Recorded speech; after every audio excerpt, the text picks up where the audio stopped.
안녕하십니까. 여의도 24시입니다.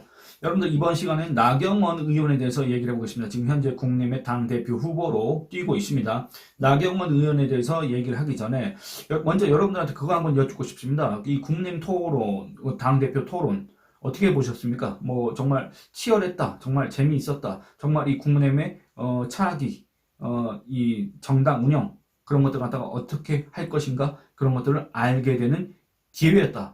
어떻게 생각할지 모르겠습니다. 저는 제가 지금 얘기한 세 가지 다 해당되지 않았다. 그렇게 생각합니다. 치열하지도 않았고 그렇게 재밌었던 부분도 없었고 그 다음에 이 정당 운영에 대해서 그리고 또 차기 정권 재창출에 대해서 또는 이 당정 관계를 어떻게 할 것인가에 대해서 그렇게 이 후보자들의 정말 구체적인 구상 이런 것들을 해법 그리고 저 대야 거야 그 투쟁, 대야 투쟁을, 그러니까 집권 여당이 투쟁을 한다는 것도 웃기긴 합니다만, 그 표현도 상당히 어색하긴 합니다만, 어떻게 하겠습니까? 저기가 절대 의석을 갖고 있는데, 어쨌든 저기에 갖고 대야 투쟁을 어떻게 이끌고 나갈 것인가, 이런 것들에 대해서 상당히 소상한 자기만의 구상을 밝힐 자리라고 생각을 했고, 그런 것들을 들을 수 있을 거라고 생각했는데, 그런 내용들은 없었다. 라고 이렇게 평가를 합니다.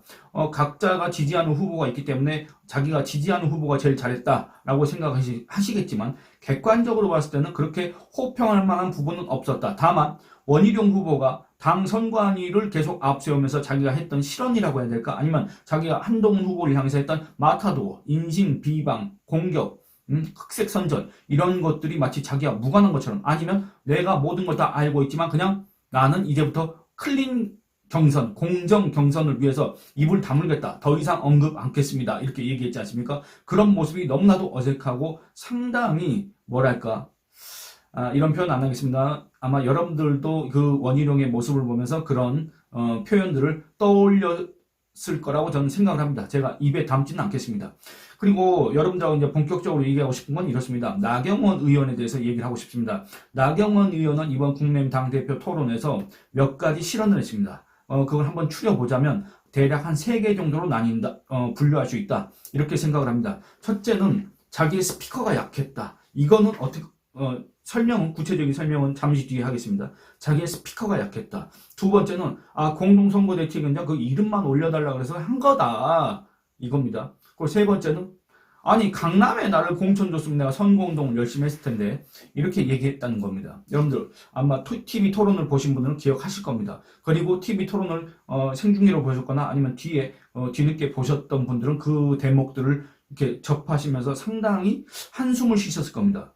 그 이유에 대해서 이제 제가 여러분들하고 얘기를 해보고자 합니다. 첫째, 나경원이 자기의 스피커가 약했다 이렇게 얘기하는 부분이 있습니다. 그건 왜 그러냐면 이런 과정에서 나왔습니다.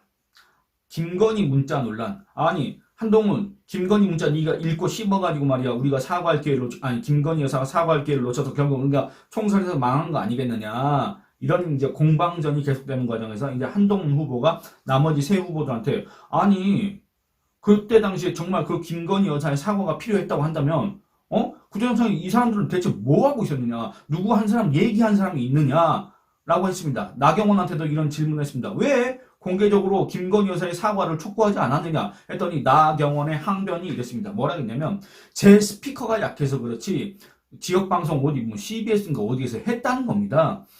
여러분들 나경원은 분명히 얘기했습니다. 자기의 스피커가 약하다. 스피커가 약하다는 건 뭔 말입니까? 그냥 단순히 나경원의 무슨 이런 목소리 음량이 볼륨이 낮아가지고 그게 잘 안 들린다는 얘기가 아니지 않습니까? 결국에는 이런 어떤 나경원이 얘기하는 그 발언들이 영향력이 없다. 여기에 대해서 그 누구도 관심을 갖지 않는다. 파급력이 없다. 이거지 않습니까? 이게 나경원 스스로 얘기한 겁니다. 제가 스피커가 약해서 그렇지라고 이렇게 얘기를 합니다. 여러분들 나경원이 만약에 이때 당시에 총선을 앞두고서 김건희 여사의 사과가 필요하다고 이렇게 촉구하는 듯한 그런 취지의 발언을 했다고 한다면 정말 우리는 이 정말 간단한 이 온라인 검색을 통해서 이 나경원의 흔적을 찾아야 됩니다. 그렇지 않습니까? 나경원 정도 되는 사람이 그런 얘기를 했다고 한다면 그 어떤 언론 매체라도 이 나경원의 발언을 받아쓸 수밖에 없습니다. 나경원이 기사화 해달라고 부탁하기 전에 이미 다 씁니다. 나경원이 그거 기사화하지 말아달라고 부탁해도 그거 씁니다. 왜냐? 그건 기사가 되기 때문에 그렇습니다. 근데 저도 마찬가지인데 나경원이 이런 얘기를 했다는 흔적을 지금까지도 찾을 수가 없습니다. 여러분들하고 이 얘기를 하기 전에, 이 카메라를 켜기 전에 저 오늘 꽤 좀 늦었지 않습니까? 이게 첫 영상인데 늦었습니다. 왜냐면 이 나경원의 발언에 대해서 사실관계 확인을 해보려고 검색을 계속했지만 그 흔적을 찾기가 어려웠습니다. 물론 제가 모든 자료를 다 확인한 건 아니기 때문에 나경원은 그런 발언을 한 적이 없다라고 단정은 안 하겠습니다만 지금까지 못 찾았습니다. 찾기 어렵습니다. 그러면은 결국에 뭔 말이냐면 나경원 스스로도 자기의 발언 영향력, 파급력, 이 발언권 이런 것들이 약하다. 심지어는 언론 매체에서도 자기가 정말 민감한 문제에 대해서 얘기했지만 언론 매체에서 이걸 보도를 해주지 않는다. 그 정도로 언론 매체에 관심을 받지 못한다. 언론 매체는 왜 나경원에 대해서 관심을 갖지 않느냐? 아니 일반 국민들이 나경원이란 정치인에 대해서 관심을 안 갖기 때문에 그냥 안 써준 거 아니겠습니까? 나경원의 말에 따르면 그렇습니다. 근데 여러분들 생각해 보시기 바랍니다. 나경원은 국회의원을 이번 22대 국회의원 들어오기 전까지 국회의원은 총 4번 했습니다. 비례대표를 1번 했고 그 다음에 지역구 의원으로 3번 했습니다. 국회의원을 4번 했을 뿐만 아니라 자유한국당 시절에는 원내대표까지 했습니다. 이 원내대표를 하면서 대여 투쟁을 이끌었던 자유한국당 의원들을 이끌었던 사람이 바로 나경원입니다. 여러분들 그때 당시에 나경원의 모습을 기억하실 겁니다. 여러분들 이 국내힘에서 나경원처럼 이렇게 언론의 주목을 받는 사람 몇 명 없습니다. 손에 꼽을 정도입니다. 나경원처럼 전국적으로 인지도 있는 정치인 손에 꼽을 정도입니다. 나경원처럼 그 얼굴을 봤을 때 나경원이다 라고 이렇게 일반 국민들, 일반 유권자들이 이렇게 인식할 수 있는 정치인 그것도 손에 꼽습니다. 그렇지 않습니까? 그런데 그런 사람이 국회의원 4선씩이나 한 사람이 그리고 여러분들 나경원은 2021년 국내임 전당대회 때도 국내임 당대표가 되려고 해서 경선에 나왔습니다. 그리고 2023년 국내임 전당대회를 앞두고도 그 전당대회에 출마하려고 했지만 어쨌든 뭐 그게 최종적으로는 좌절됐지만 어쨌든 나오려고 했던 사람입니다.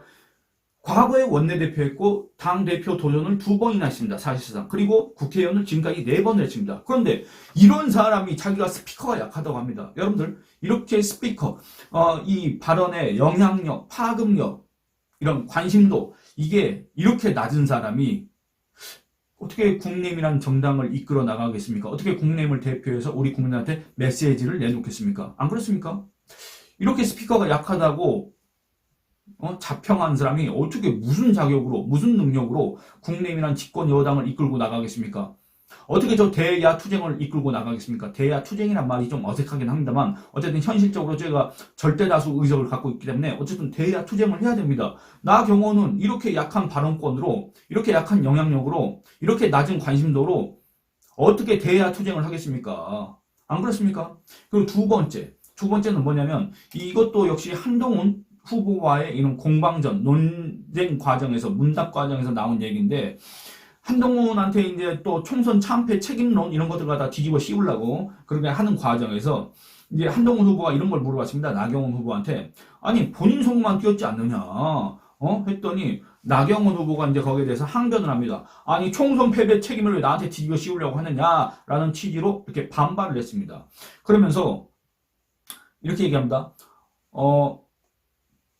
자기가 공동선대위원장을 했지만 그거 나 제안받을 때 뭘 하겠냐.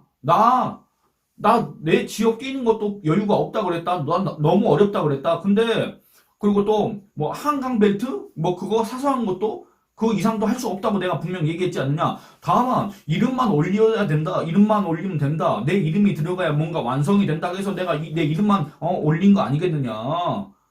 이런 얘기를 한 겁니다. 여러분들. 나경원은 분명히 공동선거대책위원장이었습니다. 공동선거대책위원장 누가 있었습니까? 나경원, 안철수, 그 다음에 원희룡, 그 다음에 윤재욱 원내대표 이렇게 해서 4사람이 있었습니다. 여러분들 근데 이 사람들이 무슨 특기할 만한 선거운동을 했습니까? 이 사람들이 이 한동훈 원톱 체제로는 정말 역부족이다라고 해서 이 공동선거대책위원장들 를 세웠지만은 여러분들 그 선수 한번 보시기 바랍니다. 이 사람들 그 누구나 자기가 뭐 경험이 많고 어쩌고 저쩌고 자기가 이 정당에서 몇 년이 됐고 자기는 이 항쟁만 쭉 팠고 이런 식으로 자부했던 사람들 아닙니까? 물론 안철수는 그런 얘기는 안 했지만은 안철수는 그 해당 지역 인근 후보들을 갖다 지원을 했습니다. 안철수는 이광재와 여론조사가 비등비등하다 또는 이광재에 역전을 당했다고 했을 때도 그 주변 후보들을 도우려고 지원 유세를 했습니다. 그게 과연 어떤 효과가 있었는지는 잘 모르겠습니다만 최소한 그 공동선거대책위원장으로서의 그 역할 최소한의 도리는 했다라고 이렇게 평가를 할 수 있습니다. 근데 원희룡, 나경원은 대체 뭘 했습니까? 그런데 나경원은 심지어 아니 나는 나 하는 것도 어렵다고 했지 않느냐, 이름만 올리면 된다고 했지 않느냐, 이렇게 얘기를 한 겁니다. 그러면 안 되는 겁니다, 여러분들. 사실은 그렇지 않습니까? 여러분들 지금 이 여러분들이 보신 그 TV 토론이 다른 사람 뽑는 TV 토론이 아닙니다. 국내외 당 대표를 뽑기 위한 이 전당대회 과정에서 이 국내임 선거인단과 그 다음에 이 여론조사에 참여할 국내임 지지층 무당층한테 내가 이런 사람이다, 그 다음에 저 사람은 저렇기 때문에 자격이 안 된다, 내가 더 낫다 라는 걸 보여주는 자리였습니다. 국내외 차기 당대표를 뽑기 위한 행사였습니다. 그렇지 않습니까? 근데 그 자리에서 아까 제가 말씀드린 것처럼 나 발언권 없다, 나 영향력 없다, 그 다음에 두 번째 나는 내 선거하기도 바빴다, 난 이름만 올린 거 아니냐, 이렇게 얘기를 한 겁니다. 여러분들 그러면 이 사람이 대체 왜 지금 국내외 당대표가 되겠다고 나온 겁니까? 아니 자기 선거하기도 바빠서 다른 후보 지원도 못 해줄 정도의 그런 능력밖에 없는 사람이 아니 그 어떤 얘기를 해도 지금 현재 어떤 얘기를 했는지 그 흔적조차 찾을 수 없을 정도로 관심을 못 받는 사람이 아니 어떻게 국내외 당대표가 되겠다고 나와서 지금 저러고 앉아 있습니까? 저는 그게 이해가 안 된다 그 말입니다. 이거는 정말로 어떻게 보면 무책임하다는 비판에 직면할 수밖에 없는 아주 큰 실언이다, 이렇게 얘기를 할 수가 있겠습니다. 나경원이 정말 일반적인, 우리가 이름도 모르고 얼굴도 잘 모르는, 여러분들 분명히 국내면 108명의 국회의원이 있습니다. 비례대표 포함해서. 근데 그 중에 여러분들이 얼굴과 이름과 지역구까지는 아니지만 얼굴과 이름은 아는 사람이 과연 몇 명이나 있습니까? 근데 그 와중에서 나경원은 독보적이지 않습니까? 그 인지도가. 그런데 이런 사람이 지금 현재 당 대표가 되겠다고 나온 사람이 불과 2달, 3달, 4달 전에는 나 내 선거하기도 어렵다, 난 이름만 올린다고 했지 않느냐, 이런 취지로 얘기를 해버리면 여러분들 이 사람은 대체 뭘 위해서 정치를 하는 거고 대체 뭘 위해서 지금 국내외 당대표가 되겠다고 하는 겁니까? 이렇게 능력이 없고 이렇게 어떻게 보면 다른 사람들이 봤을 때 그거 제3자가 봤을 때는 정말 이기적이다. 아니 다른 국회의원들, 다른 후보들이라고 한다면 그렇게 할 수도 있습니다. 만약에 저 같은 경우도 제가 선거에 나가지 않습니까? 그러면 저도 제 선거하기에 바쁠 겁니다. 그런데 나경원은 지금 현재 국내외 당 대표가 되겠다고 한 사람입니다. 나경원은 그 전까지도 국회의원 4번씩이나 한 사람입니다. 나경원은 지금 현재 국민의힘을 자기가 이끌겠다고 지금 유권자들한테, 선거인단들한테 표를 달라고 하고 있는 사람들입니다. 근데 불과 몇 달 전에는 나 내 선거하기도 바빴는데 나한테 무슨 공동선거대책위원장을 제안했느냐, 이런 얘기를 한다는 게 여러분들 당대표 맡을 자격이 있다고 생각하십니까? 그리고 이제 마지막 3번째, 이게 어떻게 보면 정말 앞선 2개는 그냥 나경원은 당대표로서의 자격이 부족하지 않느냐라는 이런 비판을 자초하는 실언들이었다고 한다면 이 마지막은 뭐냐면 그 과정에서 이런 얘기를 합니다. 저한테도 강남 같은 데 공천 줬다면 제가 정말 한 후보보다 더 많이 선거운동 지원 유세를 했을 것이다, 이렇게 얘기를 한 겁니다. 이게 마지막 실언이라고 저는 생각합니다. 거의 토론도 끝나갈 때쯤이었지만 여러분들 이거는 나경원 지역구가 어디입니까? 서울 동작을입니다. 서울 동작을 유권자에 대한 일종의 배신입니다. 배신적 발언, 배신의 정치입니다. 왜 그렇습니까? 아니 기껏 뽑아줬더니 그 선거 운동할 때는 선거 과정에서는 여러분 나경원입니다 하고 막 이렇게 자기가 무슨 여당 속에 야당이 되겠다고 막 이렇게 하면서, 그리고 한동훈도 막 불러다가 막 이렇게 손 들고 막 하면서 했지 않습니까? 그런데 지금 와서는 나한테도 강남 줬으면은, 공천해 줬으면은 나도 선거 운동 많이 했을 것이다, 이렇게 얘기를 한다 그 말입니다. 이거는 정말 예의가 아닙니다. 이거는 정말 그야말로 배신의 정치라는 비판을 받아도 별로 억울할 구석이 없다, 저는 그렇게 생각합니다. 그리고 또 결정적으로 이 서울 동작을 주민들이 지금 당장 분노해서 만약에 이 국회의원 소환제가 있었다고 한다면 그 사유가 될 수 있을 정도로 이 동작을 주민들이 들고 일어날 정도로 아주 정말 중대한 실언이다, 이렇게 얘기를 할 수가 있겠습니다. 여러분들 나경원이 이번 21대 총선에서 더불어민주당의 유삼영이 있지 않습니까? 유삼영이가 53,395표 45.98%를 받았습니다. 나경원이 62,720표 를 받았습니다. 54.01%. 그래서 유삼룡이보다 한 8%포인트 정도 더 많이 받았습니다.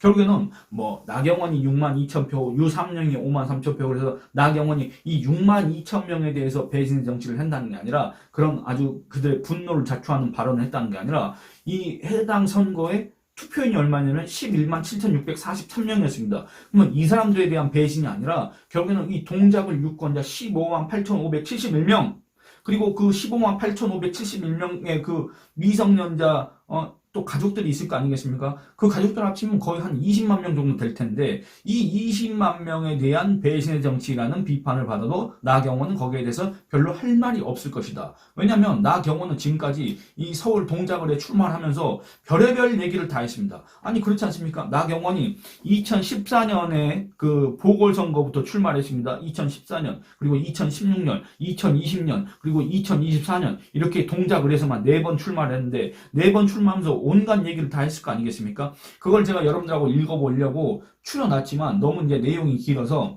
그거는 읽지 않고 여러분들 이번 22대 국회 개원하고 나서 나경원이 이 동작을 주민들한테 유권자들한테 그 올린 인사 그거를 잠깐만 여러분들하고 살펴보면서 영상을 마치도록 하겠습니다. 이게 나경원의 블로그 2024년 5월 30일 날 올라온 글입니다. 존경하는 동작 주민 여러분 이렇게 얘기합니다. 존경하는 동작 주민 여러분, 기껏 그 며칠 전에 선거에서 5월 30일이니까 한 달 반 전에 기껏 뽑아줬더니 어떻게 됐습니까? 지금 5월 30일이니까 한 2달 좀 더 지나서 역시 한 달 반 좀 지나서 나 강남도 쓰면 내가 선거운동 많이 했을 거 아니냐. 내가 한동보다 선거운동 더 많이 했을 것이다. 이렇게 얘기한다 그 말입니다. 여러분들 과연 동작 주민을 존경하는 마음이 나경원한테 있겠습니까? 없겠습니까? 그거를 갖다가 여러분들한테 한번 여쭙고 싶습니다. 또 오늘 뭐라 그랬냐? 5월 30일에 뭐라 그랬냐?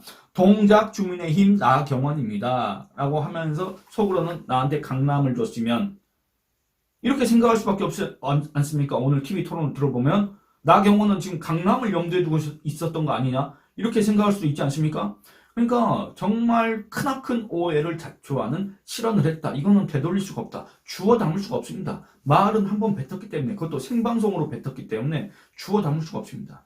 오늘 22대 국회 임기를 시작하였습니다. 주민 여러분의 소중한 선택으로 4년 만에 다시 의정 활동을 할 수 있게 되었습니다. 네, 맞습니다. 나경원 그동안에 원외 인사로 지냈습니다. 2020년 21대 총선에서 이수진한테 졌습니다. 그래서 이번에 정말 이 동작을 주민들이 선택을 해줘서 4년 만에 다시 이 배지를 달게 됐습니다. 그런데 그로부터 얼마 되지도 않아서 오늘 TV 토론에서 나한테 강남에 공천을 줬으면 이런 얘기를 한다 그 말입니까? 여러분들 그게 그냥 모르겠습니다. 큰 의미가 없는 발언이었다라고 해도 그거는 절대 해서는 안 되는 얘기였습니다.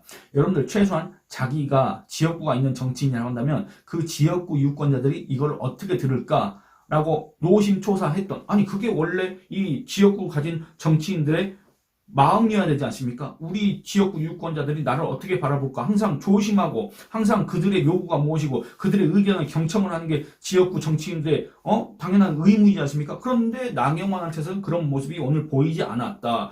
대체 주민 여러분의 소중한 선택은 어디를 갔고 나경원은 오늘 강남으로 운행했느냐 이렇습니다. 결국엔 뭐라 그러냐 주민 여러분의 말씀과 조언 언제나 귀 기울이며 의정활동의 지표로 삼겠습니다. 그리고 언제나 겸손하겠습니다.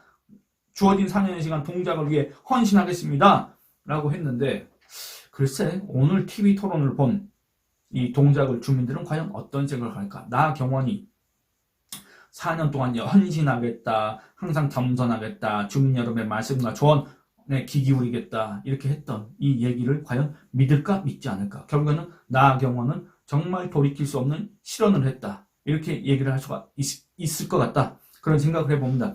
여러분들 이 나경원의 이런 실언에 대해서 나경원의 이런 발언에 대해서 저는 이제 실언이라고 평가를 했는데 여러분들은 어떻게 생각하시는지 의견을 남겨주셨으면 좋겠습니다. 그리고 또 이번 국내임 TV 토론 그걸 또 어떻게 보셨는지 뭐 개별 후보에 대한 평가도 좋고 어쨌든 다양한 의견을 남겨주셨으면 좋겠습니다. 그리고 또 이제 마지막으로 댓글 후원을 해주신 러블리 로지스님께 감사 인사를 하겠습니다. 감사합니다. 그리고 많은 분들께서 이제 또 영상 시청해주시고 격려해주시고 댓글도 많이 달아주시고 그리고 그 구독 신청도 눌러주시고 주위 분들한테 많이 알려주셔서 이제 구독 구독자 수가 거의 10,000명 가까이 됐습니다. 아직 10,000명은 안 됐습니다만 여러분들이 많이 도와주신 덕분에 이제 드디어 이 앞자리가 좀 바뀌게 됐습니다. 그것도 미리 감사 인사를 올리겠습니다. 감사합니다. 여러분들 앞으로도 더 많이 도와주시길 부탁드리겠습니다. 이번 영상은 마치겠습니다. 감사합니다.